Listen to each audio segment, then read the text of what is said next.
Hi, folks. Hi. Welcome. Thank you all for being here tonight. My name is Darius Gray. I work with the city. My job title is community organizer. So I work in the Race Equity Division and work with neighborhood associations and the Human Rights Commission. So I'm so glad you all came out tonight and wanted to engage in this conversation and be part of the work of the city advancing racial equity. So the city has been on this journey for several years now, and as we move through this, we're making attempts to be much more public-facing with our race equity work, and this is one of those attempts. So thanks for being here. Tonight we're going to be watching Jim Crow of the North, and then followed by, we will have a panel with the Mayor Jake Spano, and then Kirsten Delegard, who is the director of the Mapping Prejudice project. And I will let them talk a little bit more about their work with the Mapping Prejudice project, which really is the impetus for this film, if that's fair to say.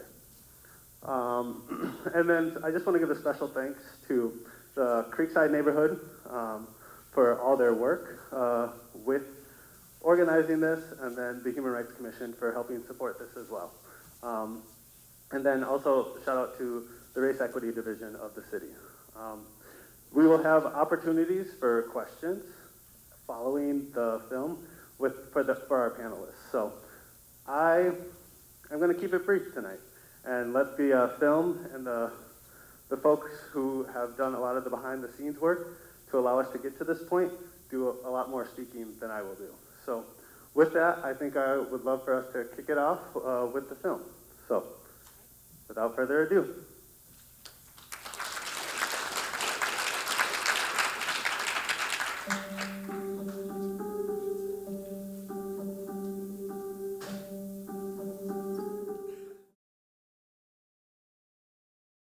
Now I'd like to invite Sandy Behnken up, as well as our panelists, Mayor Jacob Spano and Mapping Prejudice Director Kirsten Delegard for our panel. My name is Sandy Behnken. I'm a member of the Creekside Neighborhood Association, and within our neighborhood association we formed a racial equity committee, came up with this idea of sharing this documentary with you, and so excited to have our panel here with us tonight, Kirsten from the Mapping Prejudice Project and our Mayor Spano. And so I'd like to start it off with just having each of them do a little bit of an introduction of yourself, and then for you, Kirsten, like what inspired you to do this work? Like, how did you get started and get interested in this work? So thank you all for coming out. I didn't know how many people were going to show up tonight. There's a lot going on, with COVID, and I think this is only the second in-person event I've done since March 2020. So thank you. You all are giving me hope to be in the same room with you. I also want to say that this is the first time I've watched the film since my colleague Kevin, who you see in the film, died this summer. So. That's been a really hard thing for us as a project to mourn, to regroup and mourn his death. And just watching him through the film, I just reminded of, just who he was. He was such a brilliant person, so committed to this work. So I just want to, I just ask you all to think about him. Send love to his family, please. So I started this work. I would say when I grew up in Minneapolis. I'm a third-generation Minneapolitan, and I, like a lot of young Minnesotans, when I was 18, I told my parents I was leaving and I wasn't coming back. But I did come back, and I came back once I was married and I had 2 kids, and I discovered that I really wanted my kids to be Minnesotans, and it was that re-entry. In the intervening years, I had done a lot of things. I had trained as a historian, but it was that re-entry into my hometown that gave me sort of fresh eyes on the place that I grew up, and I was really fascinated or fixated, I would say, on this this question of, I had been taught growing up in Minnesota that Minnesota was this progressive mecca, that we were always at the cutting edge in terms of policies and, I was taught the litany of all the firsts that Minnesota, where Minnesota was really ahead of the curve. So with that background, coming back and realizing that my hometown had the highest racial disparities in the country, and trying to square those two things. And I had been trained as a historian, so that was the tool that I used to try to figure that out, like how we got to the place that we are today. And I started, just doing some archival work and talking to people. And one of the themes that kept coming, or the topics that kept coming up, especially through oral histories, were people talking about racial covenants and talking about how racial covenants were just one of the signs of what a really intolerant, racist place, what a hard place Minneapolis, the Twin Cities, had been for people who are not white. And so that's what really launched me on this inquiry, this avenue of inquiry. And I knew also that I wasn't content to just do this work in the way that I had been trained to do in graduate school, which was to go into the archives and do a lot of research and then write it up in basically for other academics to read. Like I wanted to do work in the world. I wanted to do work in the community. And I knew in order to do that I had to do it in a way that made it really acceptable. And I knew I was really fascinated by this idea of what if people could visualize this history? We're in this intensely visual age. And so that's what brought me to bringing this team of people together with all these complementary skills and gifts to try to figure out how to tell this story in the most compelling way possible, but also to invite community members into the work. I mean, that was always very central from the beginning. That I knew this from my classroom days. It's like when you put a primary source in front of someone, that's when the real learning happens, right? When you see it for yourself rather than having someone else tell you. So that's the long. I could go on for hours. I'll stop there and put that. Thank you. Mayor Spano? I actually think that maybe you should just keep going. Like, I can just sit here and listen. I'm happy to sit here and listen. My name's Jake Spano. I'm the mayor. That's the brief introduction. I don't know if your question is directed to what interested me about this subject or what interests me about the issue of race generally. I'm not sure which you were sort of driving at with that. Let's go with subject first and then race after that. Okay. Let's answer both. So I'll sort of go to the end or the conclusion of the story a little bit as a way to frame up the beginning of the story. I have become fascinated with the fact that the stories that we tell ourselves about who we are just not real. They're not true always, right? And I first started to kind of come to understand this. So I grew up in Lawrence, Kansas, which Lawrence was the free state capital of Kansas when Kansas was a split state before the Civil War. And the Jayhawk, the mascot for the University of Kansas, that was the derogatory nickname that pro-slavery guerrillas from Missouri gave to the abolitionists in Lawrence. And the abolitionists that were in Lawrence, we'd always been taught, of course, these sort of Quaker-like, nonviolent, peace-loving people. And so that turned out to be just like blatantly false, right? Jayhawkers were as murderous as anybody, but they did it in the name of, like John Brown did, in the name of the abolition of slavery. So growing up, you're sort of, I was infused with this idea of there's this like dual nature of like who we think we are and turns out who we kind of are, right? Fast forward to a few years ago, and I'm having a conversation with some elderly relatives of mine about our family growing up in Northeast Minneapolis. And my grandma and my great aunts are all sitting there around a table talking about all these properties that our great-great-grandma, who was the first of the family to come from Italy, had owned. And all of a sudden, I'm like looking at this, I'm like doing the math in my head, and I'm like, wait a minute, great-great-grandpa Antonio died 6 years after he came to America, like, so I just asked the question. I said, you know, Aunt Ike, Grandma, how does great-grandma Spano, a single mother, get enough money to buy 6 properties in Minneapolis? Like, silent. Like, okay, we said too much, right?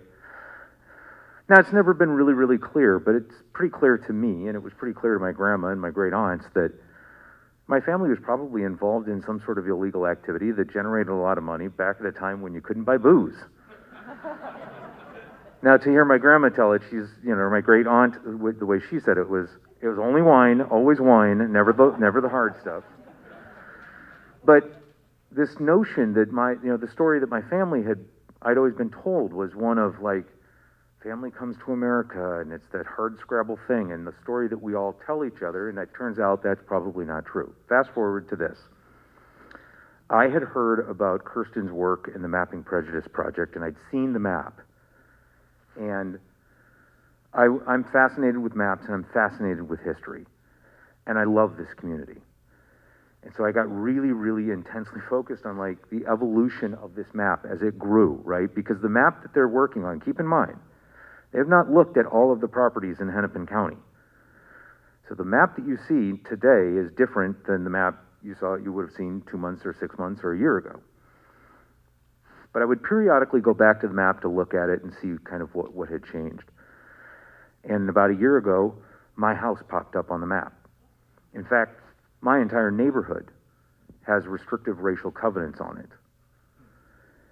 And it was the beginning of, for me, just like I don't want to say, maybe a reinforcement is the best way to say it, that when people ask me, like, well, why is the city involved in this work? Why are you doing race equity work? That's not plowing roads or filling potholes or keeping the water clean. And I always tell people that cities have always been in the race business. Complicitly, right? Actively, sometimes lazily, but we've been involved in it.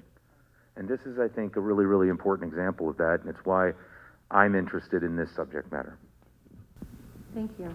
I just want to make sure that the audience knows that we would love to answer any questions that you specifically have. Thank you. Thank you very much for coming. My name is Richard Ozer, member of Beth El. I have 2 questions, and this is of interest. One that popped up first is, you talked about racial covenants, and I'm wondering if you could remember specifically what the racial covenant was. That's question 1. Number 2, if I understand the movie correctly, you talked about, like, maybe the 1890s, 1900, 1910, and they considered Minneapolis to be an enlightened area. And I'm wondering if I did not get a sense of what changed, what really drove the change, and if you could talk about that a little bit. So thank you very much for the presentation this evening. So thanks for that question. So just a clarification, what is a racial covenant? So a racial covenant is a clause that is... I'm sorry, specifically what it said. In other words... What was the specific language? Who was specifically excluded? Oh, got it. Okay. So we have hundreds of different varieties of racial covenants, and they actually changed over time. So from the first one in 1910, which you heard about in the film, where it's this long laundry list of different kinds of people who are seen as objectionable. And then over time, the language gets much more simple in the sense that a lot of the racial covenants in the 1940s were distilled down to just people not of the Caucasian race. So that's how the language evolved. So one of the things that I came to this investigation hearing knowing is that racial covenants targeted Jews in particular. It wasn't just, they weren't just aimed at Black people, but I read some of the newspaper stories about Asian, Japanese Americans specifically in Minneapolis. And certainly racial covenants were remembered in very vividly among, in oral histories in the Jewish community. So So it was very surprising to us when we started getting a lot of the data back to see how few covenants relative to the 25,000 that we eventually identified in Hennepin County as a whole specifically named Jews. So that sent us back to the archive to try to figure out how could the lived memory and then the documentary archival evidence be so different, right? So how do you square those two? And so what we found is that, so Edmund Walton, who wrote the first racial covenant and published it in the newspaper to advertise the properties that he was developing, when he published a covenant that named Jews in 1919, the Jewish community organized and went to the legislature and got the legislature to pass a law that prohibited religious discrimination in real estate transactions. And so after that moment in 1919, any specific mention of Jews followed up. So all these other categories continue, but instead the language switches to, starts going towards only Caucasians, only people of the white race. So then the question becomes, who's white and who's not, right? And this is, so this is something that comes up all the time. And because I think you learned about, in the movie, you saw everyone explaining about it was an incredible incentive, I guess, to prove your whiteness in Minnesota because, it's not just sort of social acceptance, but it had very direct economic consequences. Could you own land or could you not own land? If you could pass as white, if you were seen as white, if you were perceived as white, then you had entree to economic stability, basically. So that's one of the things that we've been following through the archival trails is how, who passed, who didn't pass, who sort of tried to position themselves as white and who didn't try to position themselves as white. And I think it's really interesting specific to St. Louis Park because you have these two communities, Edina and St. Louis Park, next to each other. And in Edina, there's a lot of the same covenant language is used in those two places. And yet it's interpreted very differently in those two communities. So in Edina, again and again, people say that Jews were not seen as white in Edina, but they were seen as white in St. Louis Park. So two suburbs right next to each other, right? And two very different definitions of who's white and who's not. I might, to give you an example, let me share with you the racial covenant that's on my house. This is the language that is on the covenant on my deed. It's F, item F. No lot, plot, or parcel shall be sold, leased, mortgaged, used, or occupied, nor any right thereto be granted, given, or permitted to any person other than a member of the Caucasian race, and specifically, not to any person of Chinese, African, Moorish, or Mongolian blood or descent, except that this covenant shall not prevent occupancy by domestic persons in service.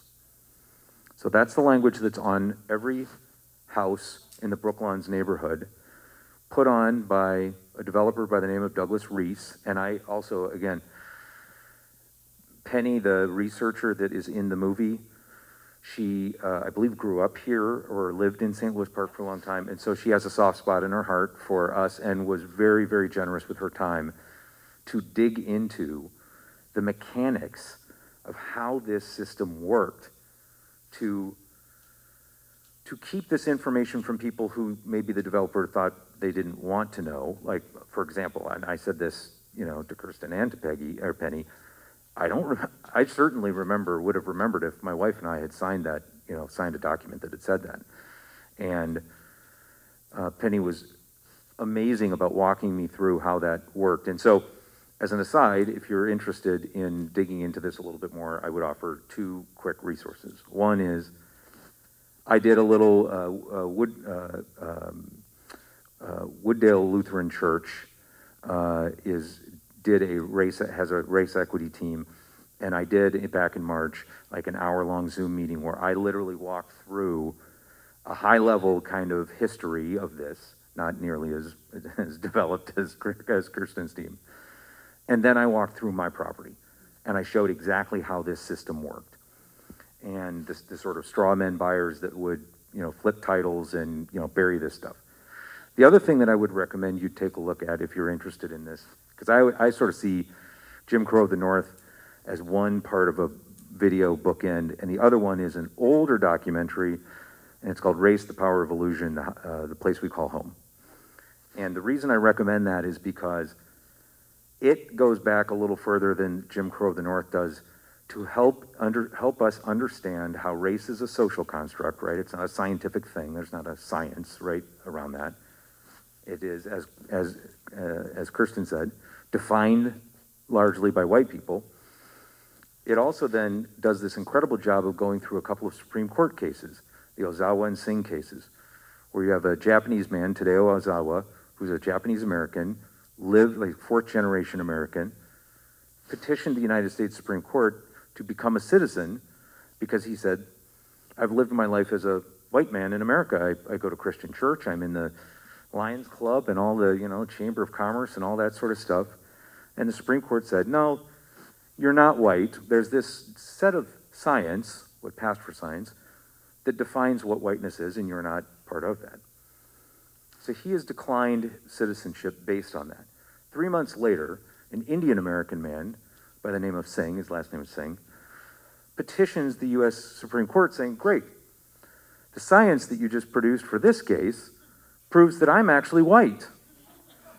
So I'd like my citizenship. And the Supreme Court ruled in this famous ruling, and Kirsten will, I'm sure, remember the language better than I do, but I think it said something like, there is a common understanding, common definition of whiteness, that is, or a definition of whiteness that is commonly understood, which meant white folks get to decide who's white.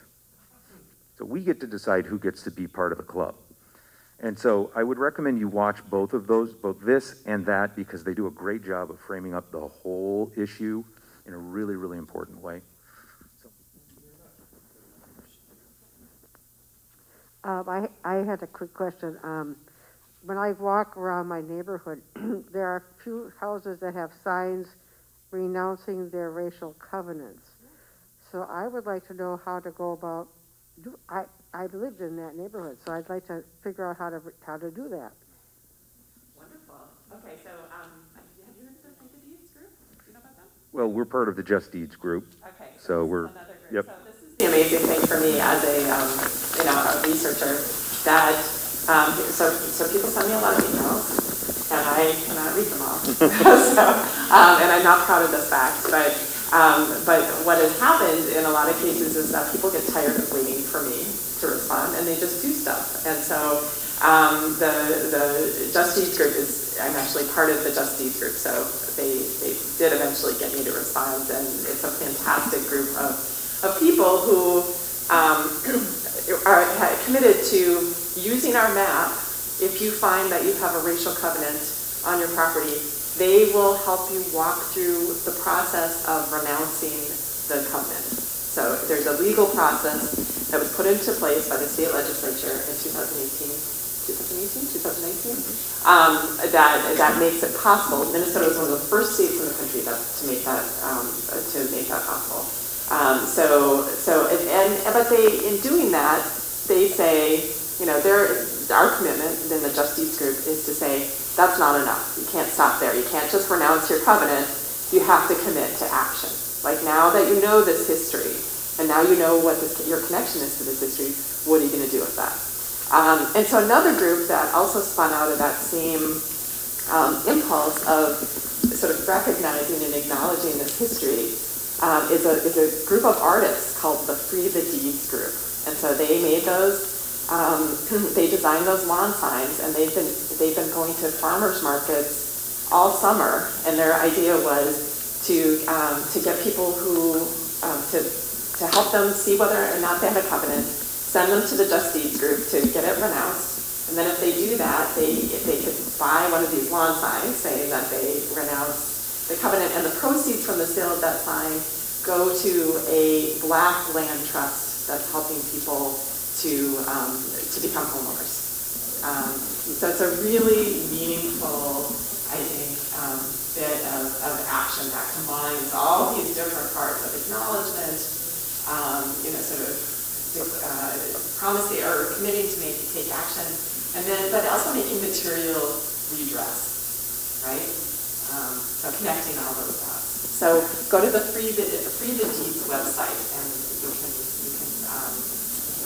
fill out or get in contact with us, and we will hopefully give us time. The other thing that you can do, so on the St. Louis Park City's website, we have a Just Deeds page, right? So, and I would be remiss if I didn't give great credit to the Golden Valley City Attorney, Mayor Shep Harrison, the team over there, because they were one of the first they were the organizers of these city attorneys to start saying, like, what could we do around this? And so if you go onto our Just Deeds page, there'll be an application. I would recommend, obviously, go to the Mapping Prejudice site. Make sure that your property is one of them, and you'll see it. They're very easy to identify. If it is, you can fill out the application, and then within 24 to 48 hours, somebody from Just Deeds will be in touch with you to talk about next steps. I also want to just forewarn folks, they're 2 months behind. There's a lot of interest in this, okay? Now, the thing to keep in mind, of course, is these covenants are no longer enforceable legally, correct? Okay, so everybody understands that. I will also say, the Supreme Court struck down parts of the Voting Rights Act, and if, the Supreme Court giveth, the Supreme Court taketh away. So I always have a little bit of a, nattering concern in the back of my head that somebody out there will, bring a land use case that would, obviate some of this. But my point is that that's the way you can go about doing that. And then, yes, you should also get a sign, and that would be, great as well. But we see this at the city as this is an issue that largely interests white folks. I was shocked when the newspaper story came out about Just Deeds. The number of emails that I got from white folks in St. Louis Park who were outraged that we weren't part of that. And I said, at the time, we absolutely are going to be part of this. Right now, we're worried about getting black and brown folks in the BIPOC community immunized against COVID. And so that's where our focus and attention is going to be right now. And when we have the opportunity, we'll get to this issue. So that's where you can go to find out more information about that. And I'd encourage everybody to check it out. We're going to do this with the city's going to do this with my property. We're going to, do a little bit of an educational piece about how it all works and use my property as an example. Does Minneapolis have one of those on your site? I couldn't say if Minneapolis does or doesn't, but I would also say, like, if you reached out to our team, like, they'll get you connected if you're not a St. Louis Park resident. Yeah, no, they do. All the Minneapolis is part of the Just Deeds Coalition, but you don't have, you can go to our site, find out whether you have a covenant, and then just go directly to Just Deeds, and they will help you run out if you're, actually anyone in the state of Minnesota who has a covenant can do that. And it's called, you'll be doing what's called discharging this covenant. It won't come off of your deed, because deeds function both as a legal document that shows ownership, but they also are a historical document. So it's kind of a weird combo platter. It's both kind of the rule book, but it's also the history book.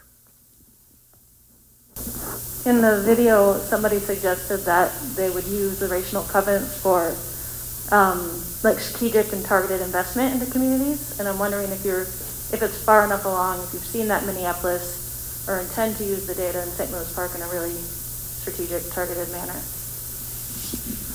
So I would say that I wouldn't say that we're there yet. We are already making, though, targeted investments and strategic investments in the BIPOC community, consistent with our race equity work that started in 2016. So, for example, we used some of our ARPA funds to provide grants to businesses, and we gave bonus, there are certain legal parameters that we have to operate within, but we were able to really drive through the selection process those grant monies to black and brown folks. We've just started, Councilmember Margaret Rogg, who's here in the front row with her mother. Everybody say hi to Margaret's mom.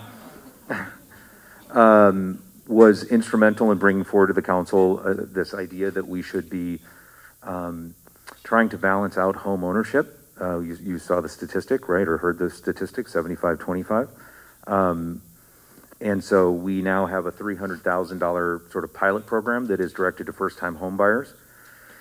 We can't direct it specifically to black families or there are, again, legal parameters around that, but we've figured out a way that we believe it will be directly be able to benefit those communities. And we'll see how that goes and see how much interest there is in it. But I would imagine that there's a lot of things that we're doing around that, a lot of investments that we've been making over the course of the last few years. But that's just the most recent example. And I assume this data will really kind of create the social will or like the community will to support those types of stuff. You tell us. Yeah, that's right. That's the intention. Yeah, I mean, it's been very interesting to me. So as a very traditionally trained historian, the historians don't usually talk about data sets like in this way.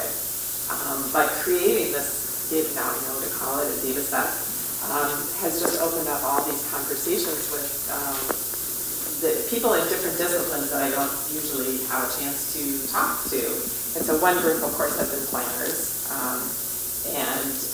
So our data has been used by planners, I think, in every city in the metro now.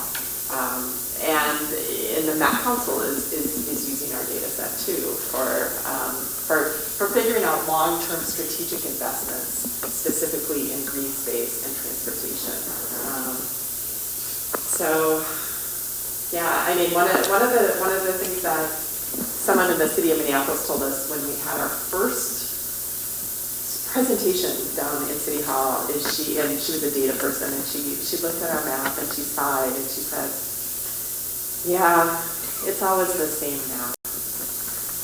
You know, that just hit me like a ton of bricks. And that's something that we have said in the project ever since then. It's always the same map.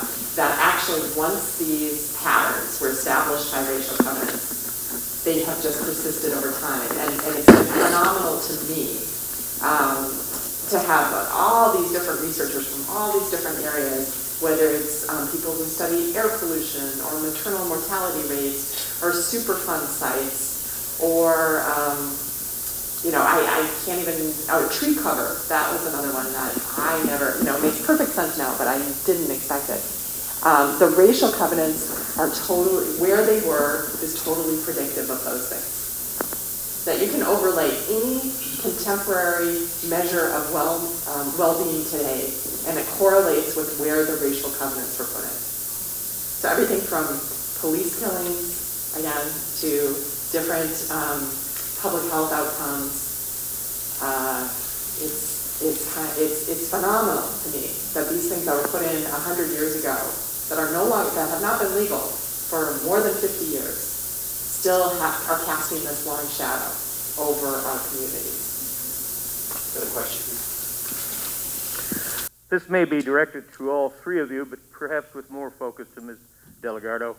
First of all, immense kudos and admiring respect for your creativity and initiative on this project. This is something that benefits all mankind of all colors. Thank you for this. This is incredible.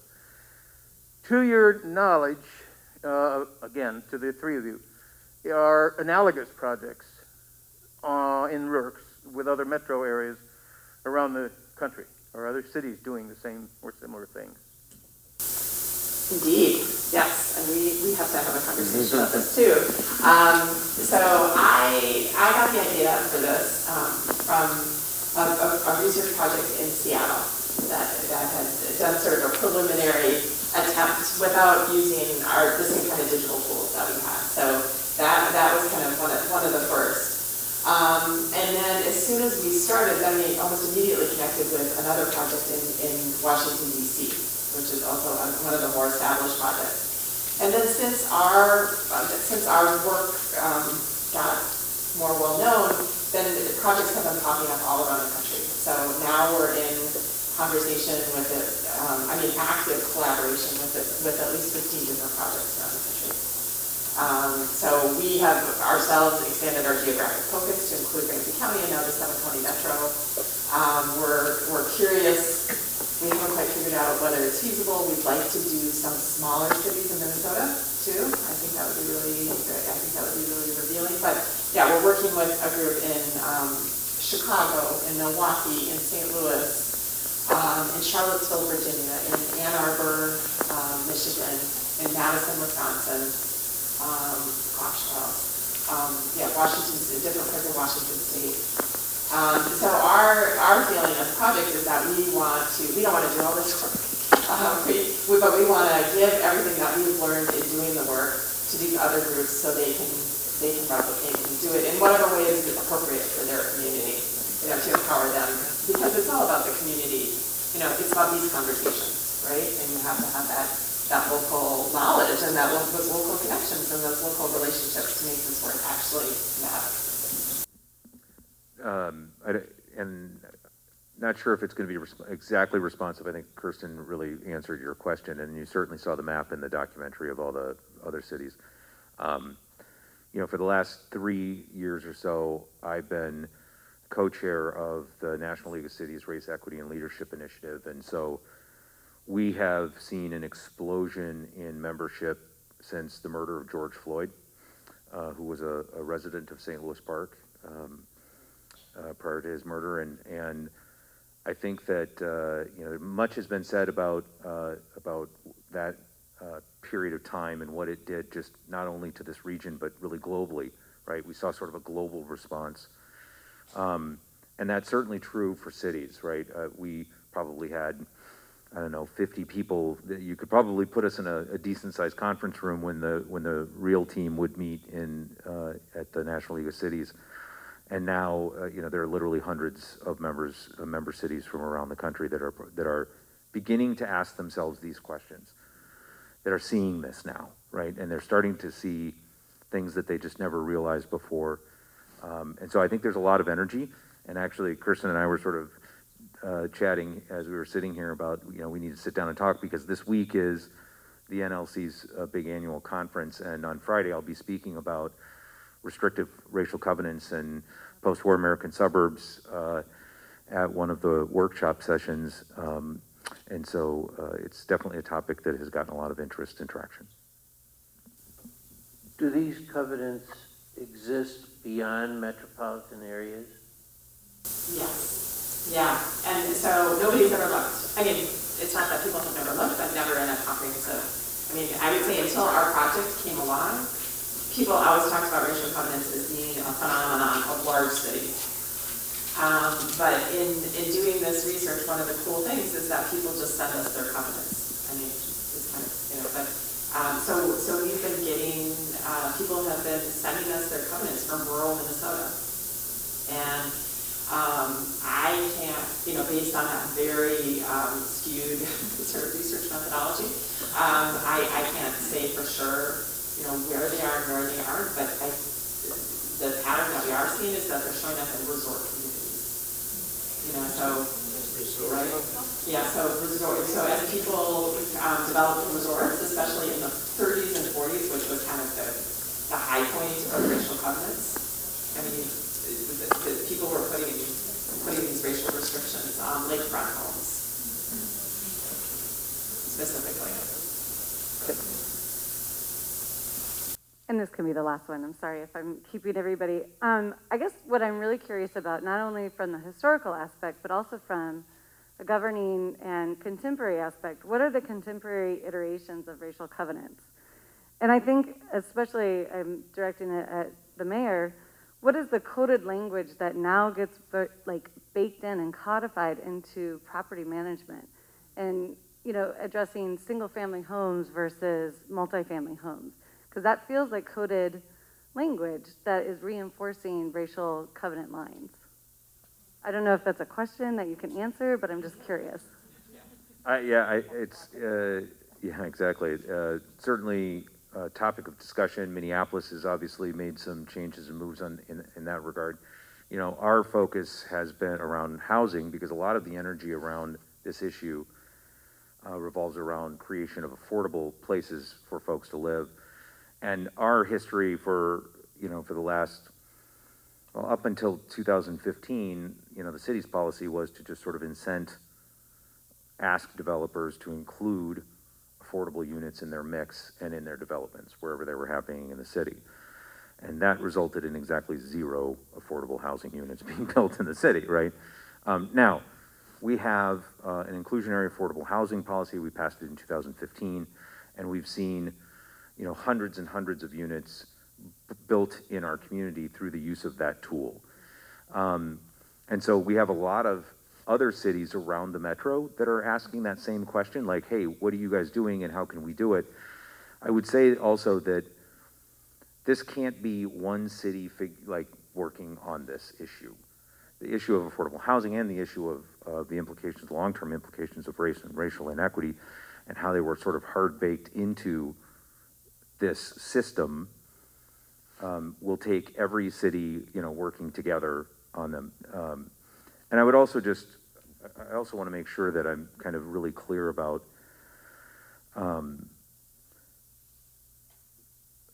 because I want to make sure I get a chance to say this before the end of the night, right? Which is, how many of you in this room live in St. Louis Park? So really the majority of you live in St. Louis Park. How many of you are familiar with Woodfin Lewis? 2 of you? And Margaret gets a pass because she's a council member. Go home, go look him up. He's the first black resident in the city of St. Louis Park, 1952. Bought a bungalow on Jersey Avenue South, lived there for 6 months. He lived there for 4 days before the woman who sold him the house came and said, I might have made a mistake. You might need to leave.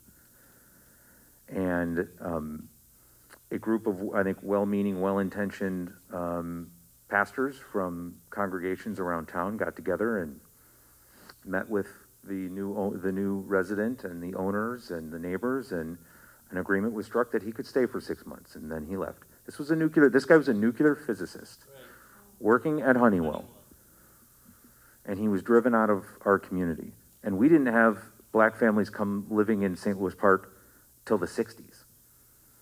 So I raise this because I want to go back to my beginning point.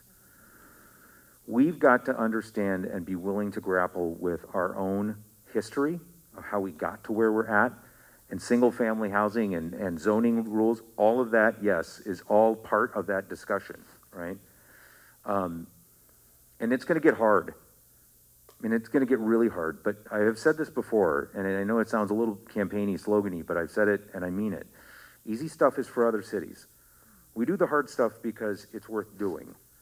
And this is going to get really hard for us as white people, because we're going to be asked to give stuff up and think differently about what we have built.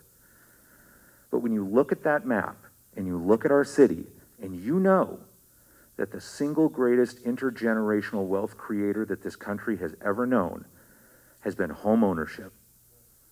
Lots of people in this room, your college educations were financed by your parents taking out a second mortgage on your house, right?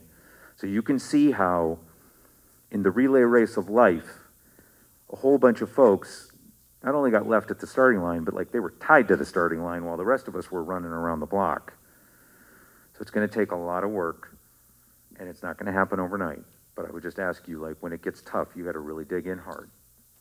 So I just wanted to make sure that I got that in before we left for the evening, because it's an important thing for all of us to remember.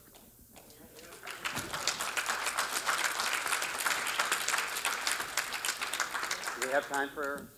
We have time for another question. One question? Yes? Oh. Is it on? Okay, she's going to go first. I just wondered if you've had any kind of acknowledgement from the real estate industry about their role in this. I know it started privately before it was elevated to law, right? So what do they say about this? Yeah. So realtors, so the question is there any acknowledgement from the real estate industry? So I want to start off by saying that realtors and Minneapolis Area Association of Realtors is part of the Just Deeds group. And by signing into that Just Deeds coalition, they have committed to a thorough inventory of their practices and their histories. Any organization that signs up to be part of that coalition has to commit to that. And from the minute that we first started presenting our map around town, I was contacted by realtors. So realtors are a really diverse group in every way, like not only racially, but also in terms of the way they approach their job and their profession. And so, so even though institutionally, the institution of the professional organization of realtors bears a lot of responsibility, you know, for the proliferation of covenants. I would say the modern day realtors are, it's a lot of different kinds of people.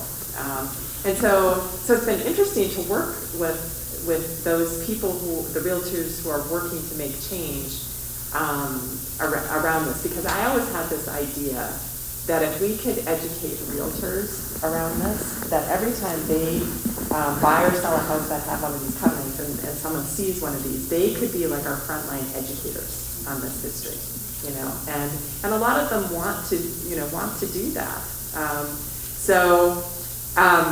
That's only one component. The insurance industry is involved in it. The whole economic system is invested in it.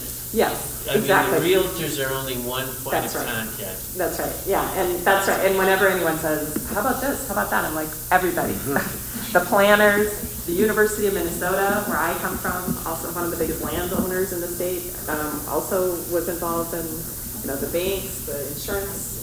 So I have been really I've been inspired by the way realtors have been out front on this. So the National Association of Realtors has issued a formal apology. This Minnesota State Board Realty Organization has instituted a mandatory training for all 22,000 realtors this year on racial covenants. So they all have to take a class and pass it and have an understanding of this history. So I think it's really interesting, and I'm just very committed to working with realtors in particular around this. We have time for one more. Yep, one more, please. So this is, I'm not sure if this is just for Mayor Spano but in any case, the amount of affordable housing that's being developed in St. Louis Park today, which I'm for, or City of Minneapolis, has to do around rental properties. This is in no way promotes building wealth through home ownership, correct? So I guess for those folks that are talking about changing zoning in single-family home areas, I'm not sure how this relates to home ownership and building of wealth, whether it's in rental properties, and maybe you can talk about that.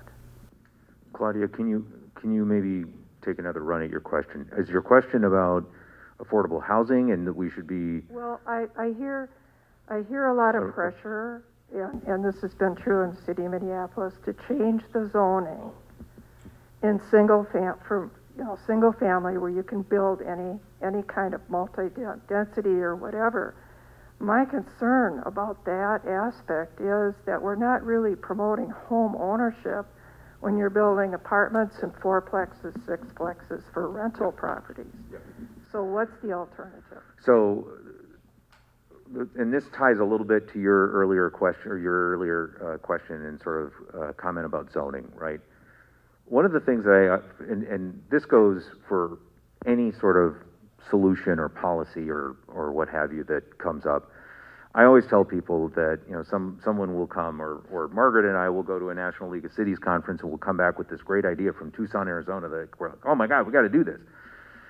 And then we find out that for a number of reasons, it doesn't really work for us, right? It's a great idea for Tucson and maybe, or in this fictitious case. So I say that only as a way of saying that not every policy solution works for every community in every way, right? And so every community's got to kind of look at themselves and see what's out there in terms of policy solutions.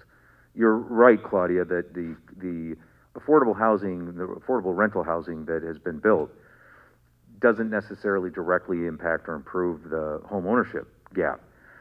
Our challenge is that short of parkland, we don't have a ton of undeveloped open space. And when we have tried to get single-family builders to build single-family homes in the community, we've been met with a lot of, yeah, but they're going to be like $500,000-$600,000 units in order for us to make our return on our, you know, et cetera, on our pro forma and or on our balance sheet and what have you. So we don't get a lot of single-family, a whole lot of interest. What we have been able to do, the times that we have been able to kind of move the needle even a little bit on that is, for example, Texatonka or some other developments where we've said, okay, you're going to build an apartment, that's fine, but as it transitions to the neighborhood, we're going to ask you to kind of step the height down with some townhomes. And those are purchase options. But again, you're right, you know, Claudia, Claudia and I have known each other for a long, long time. And so we're on a first name basis. Those are few and far between. Very, very slim opportunities for cities like us that are first tier that are fully built out.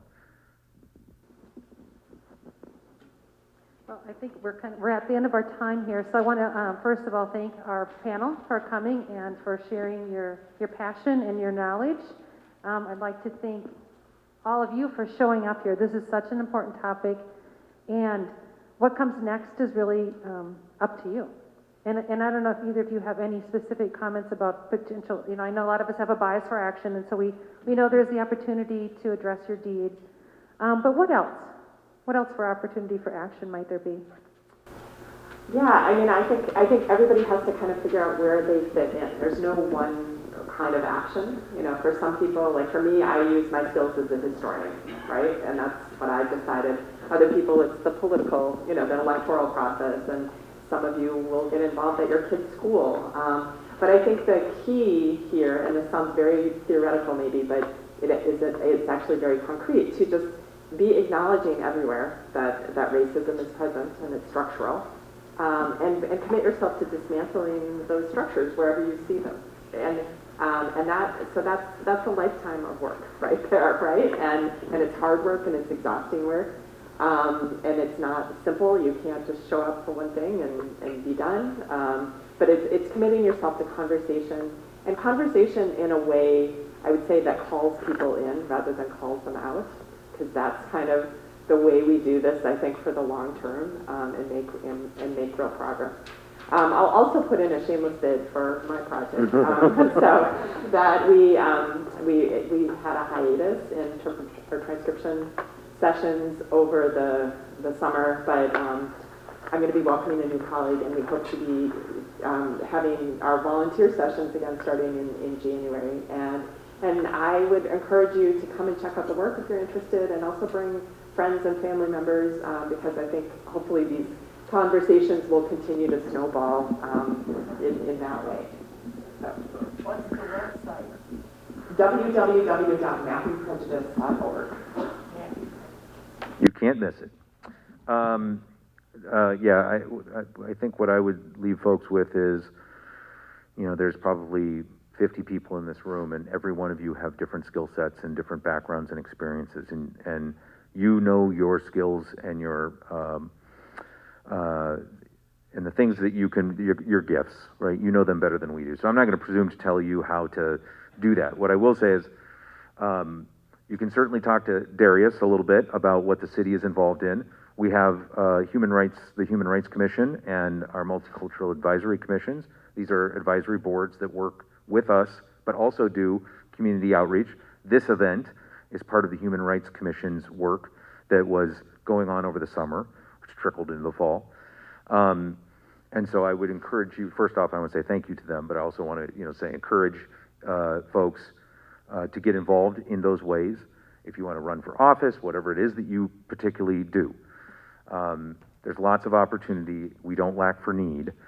But what I would also just sort of, I want to take one quick second. So our former race equity manager, Elisa Sojourner, used a phrase once with me, or I heard Alicia use it, I should say, and it stuck with me. And it has really been something that I kind of keep coming back to. And it's important for all of us to kind of remember, I think, these words. And she said, we were in a council meeting once, and somebody was talking about we gotta go fast. I got so much work and all this stuff we got to do, and we, got to get through our list. And she said, speed is the tool of white supremacy. It gives you the comfort of thinking that you're achieving a lot of things without you actually going deep on any one thing. Slow down and go deep. And that has been really hard for us as, I will just be like speaking on behalf of the council, it's been really hard for us because there's so much to do and we want to get it done. But I always remember that, and it has always stuck with me, and I have found that when I do that, when I pause, when I really sort of begin to ask questions about something, deeper questions, or when a council member asks them, we start to lift up and bubble up all of this sort of buried stuff that we just don't even realize. So what I would say is, yes, act. Please use this moment and this energy. Do not waste it. But also, don't fall into the trap of going through a checklist of stuff. That is not helpful to you. It is not helpful, I don't think, to black and brown folks, and in some cases just makes the situation worse.